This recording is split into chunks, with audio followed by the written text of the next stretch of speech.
It was 6 in the morning and my coffee hadn't even earned the right to exist yet. He was barefoot in my kitchen, hair twisted up with a clip that had seen better days, staring at the mug like it was going to magically fill itself. The house was still, kids asleep, dishwasher humming, the kind of quiet you don't appreciate until someone breaks it. A hard knock hit my front door.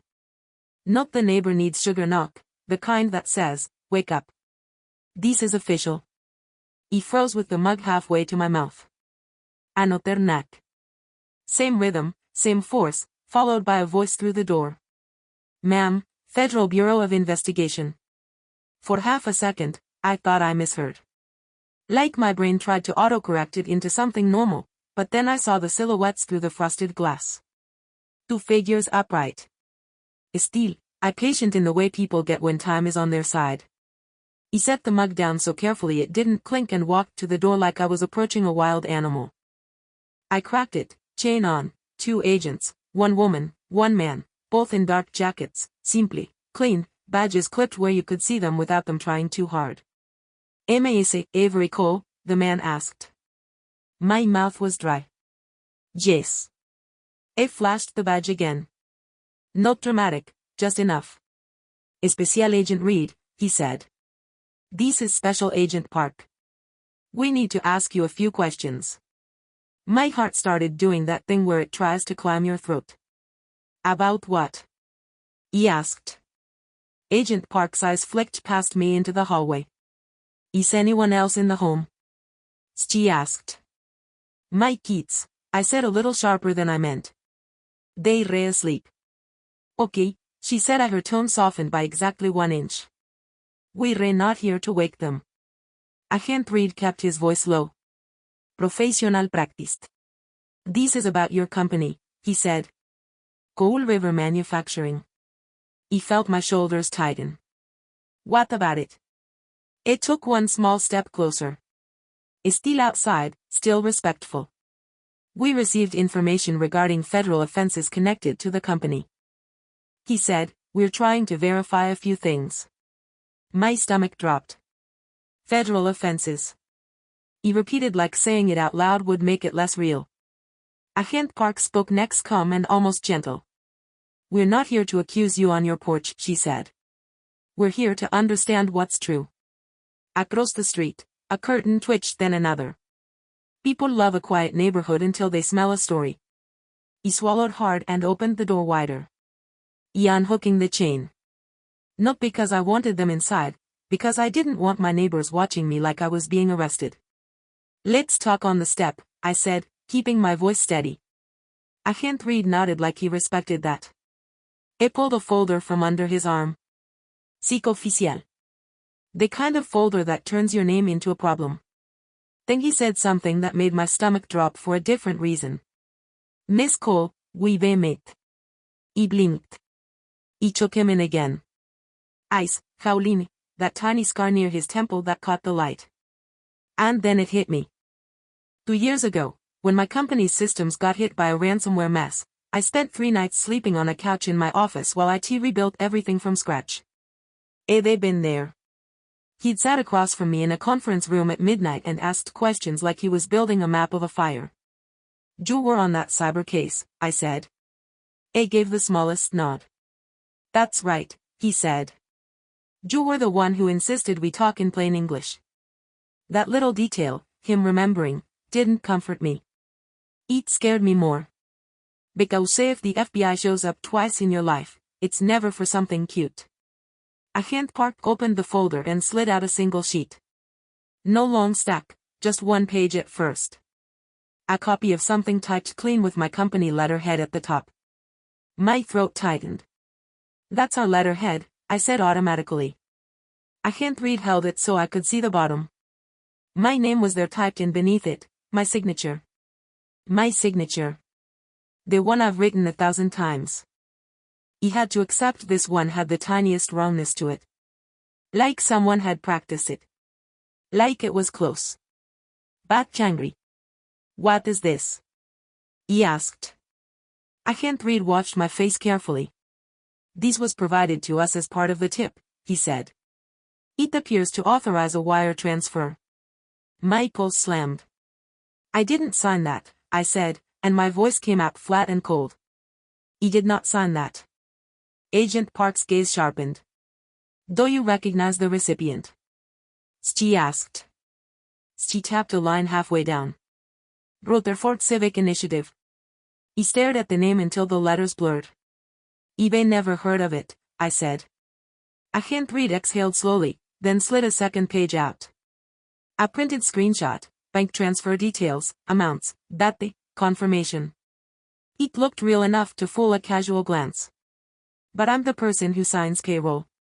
You know how money moves. Inay, this isn't even our bank format, I said before I could stop myself. Agent Park's eyes flicked up. You're sure? Yes, I said. We don't have that layout, and we don't do transfers like this without 2 approvals. Agent Reed didn't look disappointed. If anything, he looked like he'd been waiting for me to say that. That's why we're here, he said. To separate what's real from what's staged. Across the street, a front door opened a crack. Someone pretending to take out trash with 0 trash in their hand. He wanted to laugh. He wanted to throw up. Agent Reed lowered his voice. There is more, he said. The tip also alleges your company was used to funnel money tied to a public official. My chest tightened. He already knew where this was going, and I hated myself for knowing. My sister, I said quietly. Agent Park's expression didn't change, but her eyes did. Like the word carried weight. Your sister is Senator Sloan Cole, she said. Not a question, a fact. She was well known, smiling face on billboards. Fighting for families. The kind of person people defended like she was part of their identity. Agent Reed held my gaze. We're aware, he said. And because of that, we're being extremely careful. My hands curled into fists so tight my nails bit my palm. What did she tell you? He asked. Agent Reed didn't answer directly. He slid one last page forward. A single paragraph printed like a summary. At the bottom, a name. Reporting party. Sloan Cole. He felt my stomach go hollow. Agent Park spoke softly like she was trying not to detonate me in my own driveway. She claims you asked her for a temporary cover on a transfer, she said. And that when she refused, you told her you'd make it happen anyway because you couldn't lose the contract. Contract. That one word snapped something in my head into place. Because my company wasn't just a business. We were the biggest employer in the district. We were the ribbon cuttings, the press photos, the local success story. And my sister had been trying hard to get me to publicly endorse her re-election, to stand beside her, to let her wrap herself in my company like a flag. He refused. Not loudly, not with a fight, just no. Agent Reed stepped closer just enough that only I could hear him. Miss Cole, he said. I'm going to ask you one question, and I need you to answer it honestly. My throat tightened. He held up his phone, a screen facing me. A photo, not of me, not of my signature, of a man I knew well, my CFO standing beside my sister, smiling for a camera, at a fundraiser I never attended. Agent Reed watched my reaction. Do you know when this photo was taken? I asked. Because I did. And if I said it out loud, it meant the problem wasn't a tip. It was a whole team and it was already in motion. Agent Reed didn't rush me. It just held my gaze like he was waiting to see what kind of person I'd be when my life got shoved off balance. He took a breath and made a choice. Come inside, I said quietly. But we're keeping this simple. No yelling, no waking kids. Agent Park nodded like she appreciated the boundary. We stepped into my entryway and the whole house suddenly felt too small for federal badges. And I led them to the kitchen, lights low, chairs pulled out. Then I did the most human thing possible. He finally poured the coffee. It tasted like cardboard and dread. Agent Reed set the folder on my table. Miss Cole, he said, we're going to ask questions. You can decline. You can ask for counsel. You can stop at any time. I understand, I said, keeping my voice steady. I also understand my neighbors are already writing their own version of this story. Agent Park's mouth twitched almost a smile. We're not here to feed that. Good, I said, because I'm not giving you a performance. I'm giving you facts. Agent Reed slid the pages toward me again. White authorization with my signature. The transfer screenshot, the name of the recipient. Have you ever authorized a wire to Rutherford Civic Initiative? A asked. He had no ever had a relationship with them. Agent Park asked. No. Ever been asked to donate to your sister's campaign through the company? Reed asked. My chest tightened, but I didn't dodge it. Yes, I said repeatedly. Both agents stayed still, but the air shifted. How? Reed asked. He stared into my mug for 1 second, then looked back up. She wanted me beside her. He said photo ops, local jobs, family values. She wanted me to sign an endorsement letter on company letterhead and let her use the factory as a backdrop. Agent Park asked. Did you? No, I said. I told her I'd never mix the company into politics. Reed nodded once. And how did she react? I let out a dry breath like I'd insulted her religion. I didn't say it to be funny. It was just true. Agent Reed tapped the transfer screenshot. Oh, the tip claims you were under pressure to cover a gap. It said that you needed to move money fast. That's not how we operate. He said immediately. Any wire over a certain amount requires 2 approvals. Mine and our CFOs. And our bank calls back on a recorded line. Agent Park leaned forward. Who is your CFO? He hesitated and I hated that I hesitated because I already knew what my gut was trying to say. Marcus Hall, I said. He's been with me for years. Agent Reed's eyes narrowed slightly. Was he at your sister's fundraiser? I looked down at the photo on Reed's phone again, my stomach clenched. Yes. He said, apparently. He heard the dishwasher hum and thought stupidly. He should have fixed that rattle last month. Agent Park asked a simple question that landed hard. Did you send him there? She asked. Yeah, no. Reed glanced at Park then back at me. Miss Cole, he said. We don't want to burn down your life over a bad tip. That's not the goal. Then what is? He asked. The goal, he said, is to find out whether someone used your company to do something illegal or whether someone staged documents to make it look that way. He stared at the forged signature again. That tiny wrong curve. He can tell you one thing right now, I said. Someone staged this. Agent Reed's voice stayed calm. Then help us prove it. He nodded once. Tell me what you need. Agent Park didn't ask for drama. She asked for structure. We need internal controls, she said. Approval workflows, wire logs. Who has access to letterhead templates? Who can generate authorizations? I didn't flinch from it. Okay, I said and reached for my phone. And then I paused because calling my general counsel in front of FBI agents felt like admitting guilt even when it wasn't. Agent Reed read my face. Calling counsel is smart, he said. It's not suspicious. That mattered more than he probably realized. Ida yield. My general counsel, Nina Rosario, answered on the first ring with a voice like she was already awake. Averi. Nah, I said, keeping my words tight. I have FBI agents in my kitchen. I need you on speaker right now. Silence. Alphabet. Then I'm on. He introduced them. Na didn't panic. She didn't grandstand. She asked one question. Do you have a warrant? She said. Agent Reed answered smoothly. No, ma'am. This is voluntary. We're conducting an inquiry based on information received. We're re-verifying. Na's tone sharpened. Professional, not emotional. He then will cooperate with records requests, she said, but no consent searches, everything documented. He exhaled through my nose. That's why I paid her. Agent Park nodded once, respectful. Understood, she said. Well, request what we need and we'll preserve what we can. Nina said. Averi, put your IT lead on standby. Do a legal hold now. No deletions, no cleanup. I didn't hesitate. My IT director, Derek, answered like he'd been sleeping with his phone under his pillow.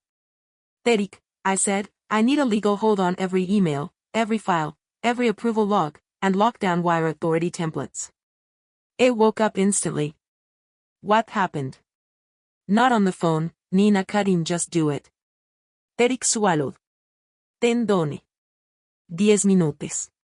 Agent Reed watched all of this like he was building a timeline in his head. MS, odd call, he said. We're also going to ask for your communications with your sister. I didn't blink. Text messages. He asked. Yes. Agent Park said. Emails. Anything where she pressures you about endorsements, money, or help. He already had them.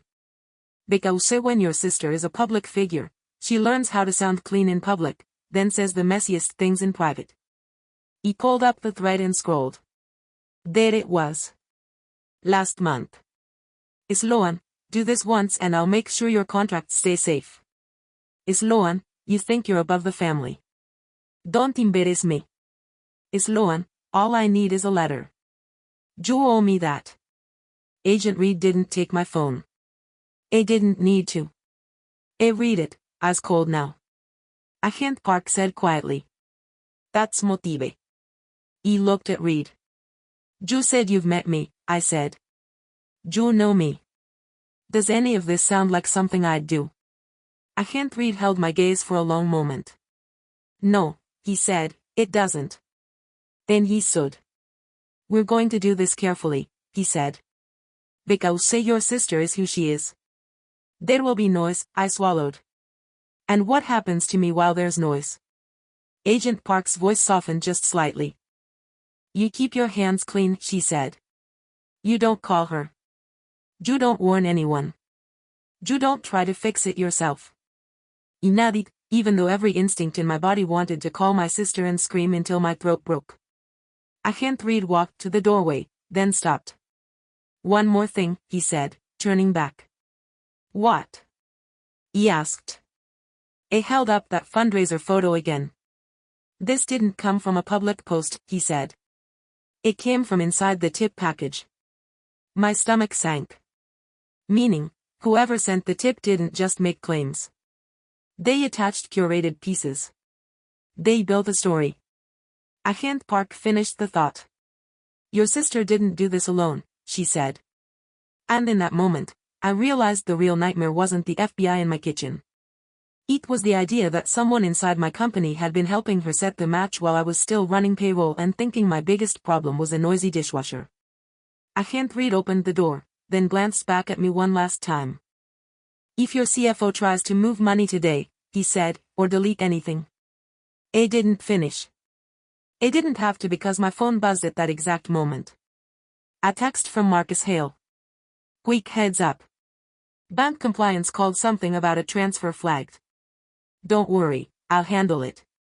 My coffee turned bitter in my mouth. Higher because I'll handle it was exactly what I could not let happen. That text from Marcus sat on my screen like a lit match.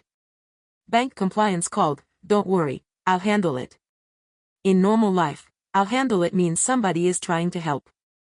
In this life, it meant someone was trying to keep me out of the room while the damage happened. Na didn't let me spiral. Don't respond to him, she said on speaker. Call the bank, your relationship manager, not a call center, and put every outgoing wire on ice. He swallowed. Can I even do that? You own the company, she said. You can absolutely do that. And if anyone complains, they can complain to me. He called our banker, Calvin, the guy who used to text me selfies from charity golf tournaments like we were friends. And he answered on the second ring with a voice that told me he already knew. Averi, he said quietly. He was about to call you. He got a text. He said Marcus says compliance called. Calvin exhaled. They did. There was an attempt to add a new pay and initiate a wire. It got flagged because of keywords in the size. We paused it. My grip tightened on the phone. Was it our portal? Yes, he said. From a device we don't have on file. My heart beat once hard, then settled into something colder. Freeze all outgoing wires, I said. No exceptions, no manual override. Nothing moves unless it's my voice on the recorded callback. There was a pause, then done. He almost cried from pure relief, which annoyed me. I didn't want to cry. He wanted to win. Calvin continued careful. Avery, I need to tell you something else. The callback number on the wire profile was changed. What? He said it used to be your direct line, he said. Now it's Marcus. My whole body went still. Nah. Heard the shift in my voice and snapped. Calvin, confirm the callback number was changed inside the bank profile. Yes, he said. Within the last 24 hours. That wasn't a mistake. That was surgery. He stared at the wall like it was about to explain itself. Tariq's voice popped into my other ear through a new call. He'd set up a conference line like he was building a war room. Avery, he said, awake now. Legal hold is active. He locked down templates, permissions, everything. But there's something you need to see. Tell me, I said. I'm emailing you the audit trail, he said. And before you ask, yes, shows Marcus making changes to the Wire Authority folder at 1:13 de la mañana 113. While I was asleep, while my sister was probably sipping tea somewhere, smiling into her own reflection. Na's tone tightened. Avery, go to the office. Don't confront him alone. I'm meeting you there. Agent Reed's words came back to me. Don't warn anyone. So, I did the only thing I could do. He moved like everything was normal. He texted Marcus. Morning. Need you in the office ASAP. Vendor contract issue. It was bland, boring, corporate, the kind of text nobody screenshots because it's not juicy. It replied instantly. On it. Ella take care of everything. Of course he would.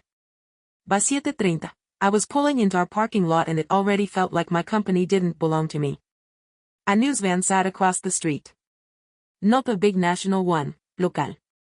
Angry. A guy with a camera pretended he wasn't filming, which is the oldest trick in the book. Someone had leaked something quickly. And the FBI at your door leaks the way gasoline spreads. Fast, messy, impossible to pretend it's not there. Inside, employees were at their desks pretending they weren't watching me. That's the thing about a factory office. People are polite, but their eyes tell the truth. Derek met me at the elevator with his laptop tucked under his arm like a shield. You okay? He asked. Do I look okay? I said, then caught myself and added, sorry, keep going. It gave me a tight nod. I'm not offended. I'm terrified, but I'm not offended. That almost made me laugh, which felt wrong and also helped. We went straight to the conference room. Now arrived 5 minutes later, a hair pulled back, blazer on like she'd been born in court. She didn't ask how I felt. She asked what mattered. Show me the trail, as she said. Derek mirrored his screen to the big monitor. A neat list of timestamps and actions filled the display. 1:13 de la mañana wire profile edit callback number changed. 1:15 de la mañana new pay created. Rutherford Civic Initiative 117 AM template uploaded. Authorization letter Coal River letterhead 1:22 de la mañana attempted wire initiation flagged /diagonal pending review. Na's face didn't change, but her eyes sharpened with every line. That letterhead template, she said. Who has access? Derek clicked into permissions. 5 people. Marcus is one.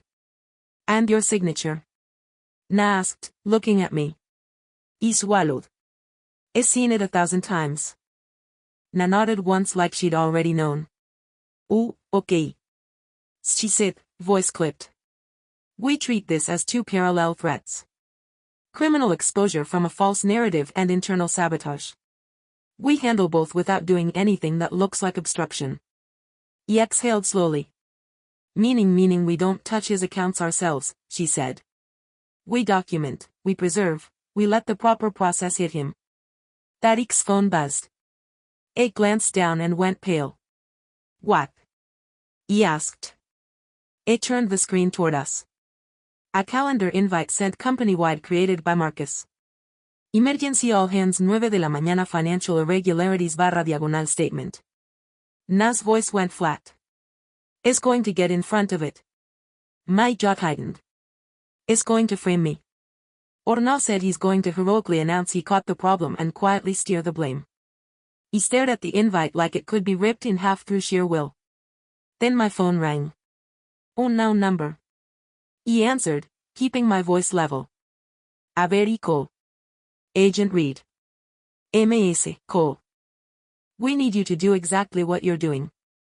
Stay calm and keep the timeline intact. He almost laughed. That's the nicest thing anyone's asked of me today. Reed didn't bite. We just received additional materials tied to the tip and we have a request. What kind of request? He asked. We want to speak with your CFO, Reed said. Today in person, preferably before he addresses staff. Nalindina put Reed on speaker. Na's voice stayed firm. Agent Reed, are you bringing a warrant? Reed posed. Not at this moment, but we are moving quickly. Nina replied, then we'll facilitate an interview, but we will not allow a public spectacle inside the company. Reed's tone stayed steady. Understood. We ella be discreet. He swallowed. Ejas de 9 de la mañana all hands. Reed's voice tightened. Then we need him in a room with the door closed before 9. He looked at Nina. She nodded once, already thinking. Invite him here, she said quietly. Make it sound urgent and normal. He texted Marcus again. Come to conference be now. Bank issue. Nas here. Door closed. He didn't respond for a full minute. That minute felt longer than my entire marriage. Then on my way. Nas tut. Derek, print those logs. 2 copies timestamped. And do not talk about this to anyone. Derek nodded, fingers already moving. He looked at the conference room door, and it was just a door, but it suddenly felt like the line between my life and the story my sister wanted to tell about me. Footsteps approached in the hallway, confident, unurried. Marcus opened the door with his usual smile, like he was walking into a meeting he expected to control. Morning, he said. He got your message. His eyes landed on Nina. Then they landed on the printed audit logs on the table. Then because timing has a sense of humor, there was another knock. Not on my front door this time. On the conference room door. Na didn't move. She just said calm as steel. Come in. The door opened. Agent Reed stepped inside. Marcus's smile didn't fade slowly. It vanished like it was never real. Agent Reed didn't raise his voice. He didn't need to. He closed the conference room door behind him. Glanced at the audit logs on the table and looked straight at Marcus. Marcus Hall. He asked. Marcus' smile tried to come back. Smaller this time. Yeah, that's me, he said. He was just about to brief staff. Seat, Reed said. It wasn't loud. It wasn't rude. It was final. Marcus sat. Nina stayed standing, arms relaxed, eyes sharp. Derek slid 2 printed copies of the logs across the table like he was dealing cards. Reed looked at Marcus again. You changed the bank callback number, Reed said. You added a payee. You uploaded an authorization letter with her letterhead and signature. Then you attempted a wire. Marcus blinked fast. No, I didn't. Reed held up one hand, gentle but firm. I'm not asking what you feel happened, he said. I'm asking what you did. Marcus' mouth opened, then closed. His eyes flicked to me like he was searching for the right kind of sympathy. It wasn't going to find it. Na spoke calm and clean. Marcus, she said, if you're about to lie, at least don't do it in a room with logs, timestamps, and an FBI agent. That line did more damage than yelling ever could. Marcus swallowed. He was trying to protect the company, he said quickly. Compliance called. There was a flag. He was trying to handle it before it became a scandal. Reed nodded like he'd heard that sentence 1,000 times. Protect it from what? A asked. Marcus hesitated. Reed slid the fundraiser photo across the table. And don't tell me you've never met Senator Sloan Cole. Reed added. Marcus stared at the photo. His jaw tightened. He spoke before I could stop myself. You told me you weren't involved with her. I said, well, Marcus didn't look at me. A looked at Nina. Then Reed, then the door, like he could walk out of this if he pretended hard enough. He met her once, he said. It was networking, that's all. Derek made a small sound. Half cough, half laugh, then covered it with his hand. Reed didn't react to Tarek. A reacted to Marcus. Once, Reed asked. Because the tip package included internal documents that don't leave this building by accident. Marcus' face changed. Just a flick. And that flicker was enough. Reed leaned forward a fraction. Marcus, he said, I'm going to ask you something easy. Who asked you to change the callback number to your phone? Marcus has darted to me. Then he said the dumbest thing he could have said. He don't remember. Na sighed quietly like she was disappointed in the laziness. Reed's tone stayed almost polite. That's fine, he said, because we do. Marcus went still. Reed turned his phone screen toward him. Not a threat, a fact. Bank has a recorded compliance call. Reed said they have device and access logs. Your company has audit trails and we're preserving everything. Marcus' shoulders dropped a millimeter. My stomach tightened. Who? Reed asked. Marcus licked his lips. Oh, her campaign finance guy, he said, and her chief of staff, Dan Mercer. Na's eyes narrowed. She didn't speak. She didn't need to. Reed stayed calm. And what did they want? A asked. Marcus' voice got quieter. They said she was going to win, he muttered. They said she'd protect the company's contracts if everything looked clean. He felt heat rise in my chest. Looked clean, I repeated. Marcus flinched. Reed didn't let him float away into vague words. Explain, Reed said. Marcus stared at the table. They needed a story, he said. A story where the bad actor wasn't her, where it was her sister, where it could be framed as you trying to funnel money and her being the one who reported it. The room went quiet in a way that felt heavy and ugly because that wasn't just sabotage. That was strategy. Na spoke softly, controlled. So she burns you publicly, Na said. And then she saves the community by turning you in. Marcus nodded once, shame flickering across his face like he hated himself for how clean it sounded. Reed asked the next question like he already knew the answer. And what were you promised? He said Marcus, throat bobbed a position. A admitted treasurer advisory. Something like that. And he hesitated. They said if Avery refused to endorse her, they'd make her irrelevant anyway. He stared at him. So you helped her? He asked. Marcus finally looked at me, eyes glossy. I thought you'd survive it, he said weakly. He thought it would just be noise. Reed's voice sharpened for the first time. Just a notch. Noise. A repeated. A staged wire authorization with a forged signature isn't noise. That's a federal problem. Marcus' face drained. Reed stood up and held out his hand. I'm going to ask you to hand me your phone, he said. Right now. Marcus hesitated, then looked at Nina like she could save him. Nina didn't move. You should comply, she said. Or this gets louder. Marcus' hand shook as he pulled his phone from his pocket. Reed took it, powered it down, and placed it in an evidence bag like he'd done it 1,000 times. Then Reed looked at me. Miss Cole, he said.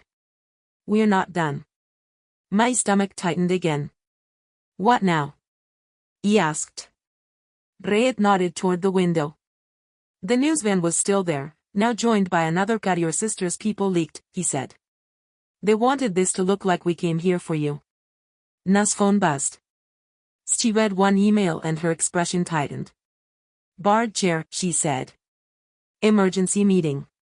They're asking if Avery is stepping aside temporarily. There it was, the second blade.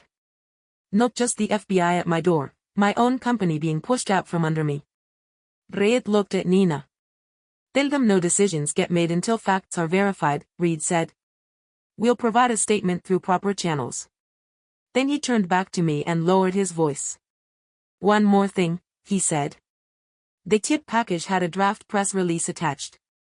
My stomach dropped. Reed continued steady. It was written like she already knew the outcome, he said, like she planned the headline before the investigation started. He felt my hands curl into fists.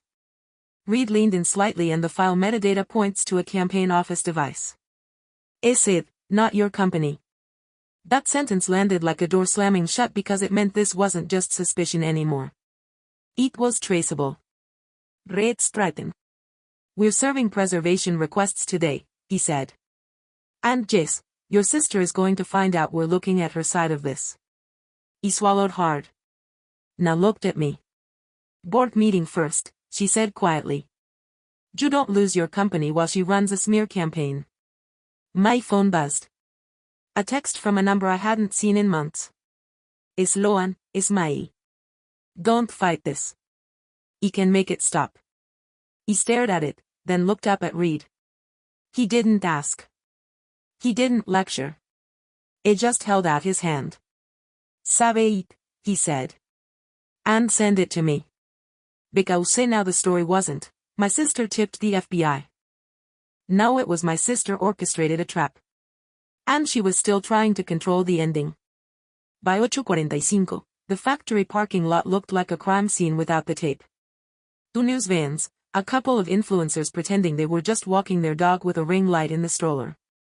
Art employees arriving in tight little clusters, whispering like the building itself could overhear.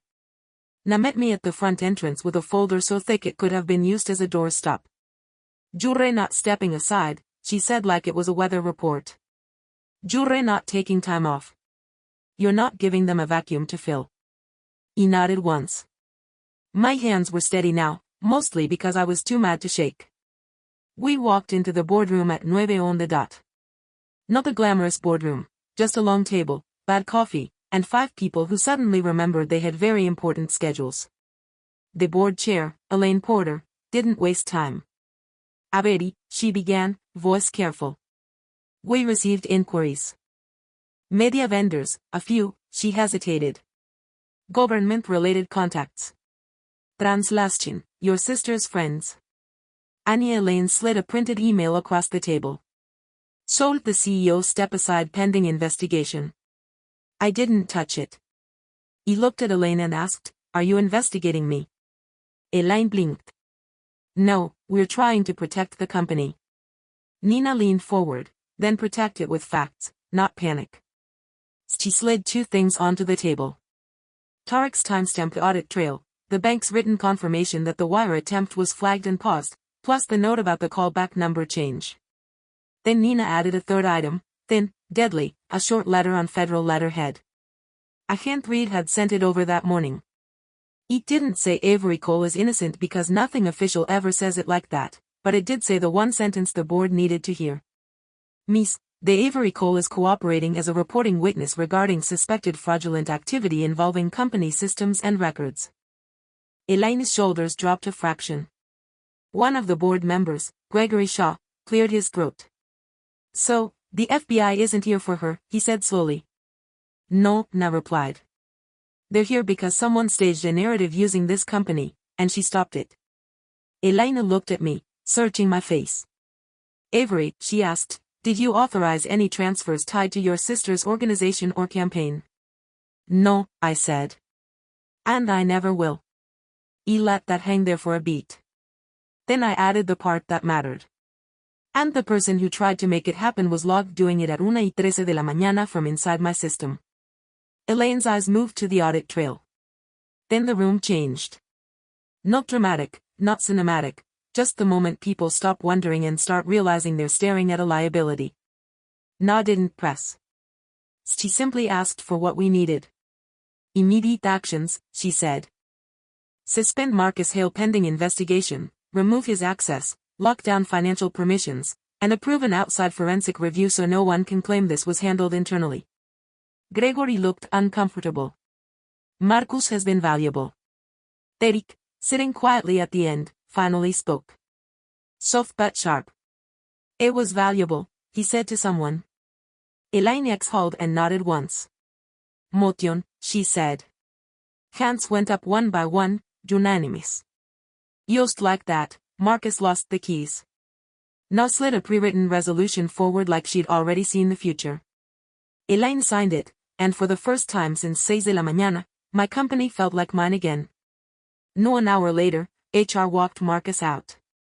No shouting, no mob, just a badge return, a quiet escort, and the kind of silence that tells you everyone is watching without staring.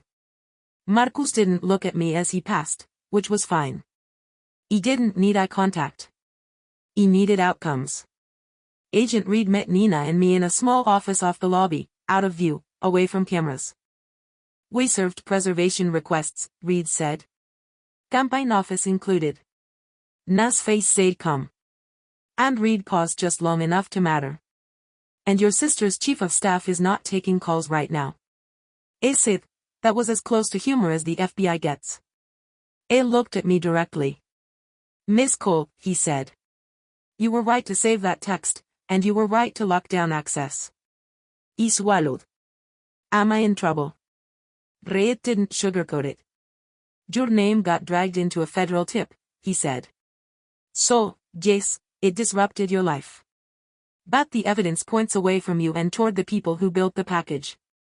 He glanced at Tarek's printed logs again. This, he said, tapping the paper, is what keeps you from becoming a headline. I let out a breath I didn't realize I'd been holding. Then my phone buzzed. Sloan again. Last chance.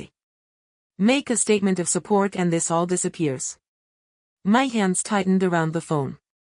Na reached out without a word. He handed it to her. She forwarded it to Reed. Then she typed one reply from a number Sloan couldn't spin. Do not contact Avery again. All communication goes through counsel. Not a threat, a boundary, a door closing. That afternoon, my sister tried to post a glossy video. She stood in front of flags and soft lighting and said the words she always said when she wanted people to stop thinking, family matters are private. eBay always fought for integrity. Within minutes, a local reporter posted a photo outside her campaign office. 2 agents, a box of seized electronics, no sirens, no spectacle, just the quiet weight of process. He didn't celebrate. He sat at my desk and did something embarrassingly normal.